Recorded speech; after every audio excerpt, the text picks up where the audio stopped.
Well, one girl after another came forward, all with the same story, accusing ex-Olympic Dr. Larry Nassar of sexual abuse.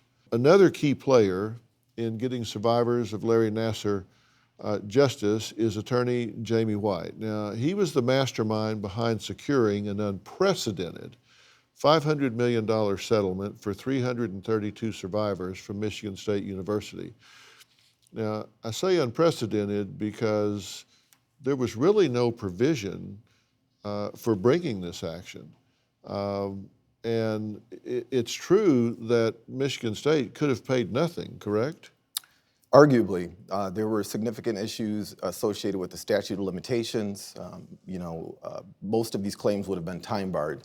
The law allowed for anything within 3 years to be brought. Most of these claims were outside of that scope. Did you face criticism for taking on such a big university? There were several of my colleagues that suggested that I was ruining my career and that I was going to go broke.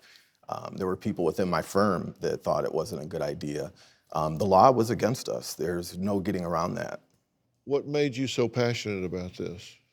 Well, first of all, two of the young women that I represented 50 of these women, and two of them were close family friends. I had known them since they were little girls.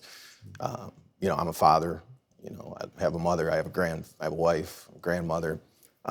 So for me, it was very, very personal. And this was my city, and it was my university. It was something that I thought needed to be righted. Well, one person dedicated to making sure the world does not forget about the atrocities that Larry Nassar committed and the lessons to be learned from them is author and journalist Abigail Pesta, whose book, The Girls, is probably the most thorough account of this case. Abigail, you put your heart and soul into this. I said before, it is a courageous account, and people had to be willing to talk to you with no censor. This could not have been easy to do. As a journalist, I often write about women fighting back against crime and injustice. And I was very interested in this story because pretty soon after the scandal broke, I interviewed a young woman and her mother, Lindsay Lemke, who Jamie also knows, and Jamie helped me connect with them. And they told me that, here they were trying to sort through this. Lindsay had been a gymnast at Michigan State. She had been abused hundreds of times. She didn't realize it because she was a kid. And she and her mother sat down and said their family was coping with this realization, this terrible realization of abuse, and they were kind of getting blamed for it. People were, friends on Facebook were saying, how didn't the parents know? Why didn't the kids tell?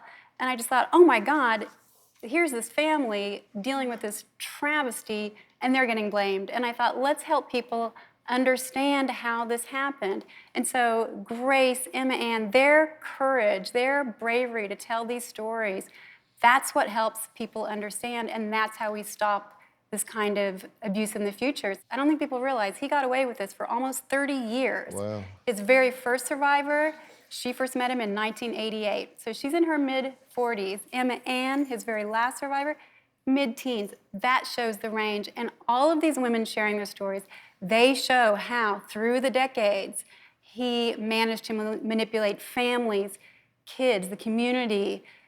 It pains me to hear Leslie say she blames herself. The blame is on the predator. And this book, these stories, these women's bravery, they explain how it happened, who enabled him, who didn't listen. Girls started reporting him back in the 90s to coaches, to counselors, to the police. No one believed the girls. They all believed the doctor. This is how things change. I just can't thank you guys enough. Yeah.